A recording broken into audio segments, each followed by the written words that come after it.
ole tun la ya Pentecost ko shan fa te min luah ne em tu ko shan tina kan tong trai pui chu a an rong bol na atan tholom te kan tho chu ra chu mi te chu UPC notice India IOA Zaipol kan nei general PYD choir te an ni te kan che ome kan maloka Asia Pacific Youth Conference lo tour Philippines khopui Manila a nei turata na anin buat sai na zai te moi em mai ilo en chuai yang ho an bo ruak te hei pathian zara tuang takina kal zela anin buat sai na te tuang takina kal zela an kal hun ni thleng don nai ta a ko shan ho ten thei to pin I tong trai pu yang ho notice India atanga thalai foreign lama rong bol tura kan ka chhuana ma saber ani dona chuwang chuan a phur omin anga hlel om to boka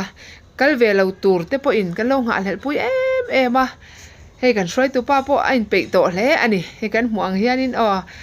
ai in ready thale to ani kan general PYD president Reverend Cyril Thantluanga hovin Philippines a an thlok chhodon ani ti tak zetin tong trai pui thini la ti chuan rong bol nung tak le hlot ring tak han nei se ti po kan du em a tuang taka engkim an ti a hlim taka hunan mana rong bol nung tak mai an han nei theina turin du sakna sang ber kan han lan ani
Min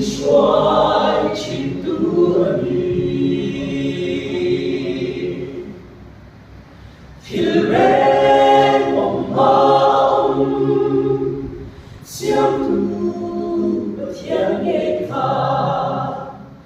đi xa lâu chân đi không về là nhẹ ngã chú ý xoa chú và ba lê caravani alpha le omega Mesia dan lalani Sandam la thung thar Mitin ta na siam su Iswa isem ringa Tan suan desima Suanari tam na chana Karao hian lim do na Nitin siang thar zela Arong bol hi ani Su hi suan su fa pa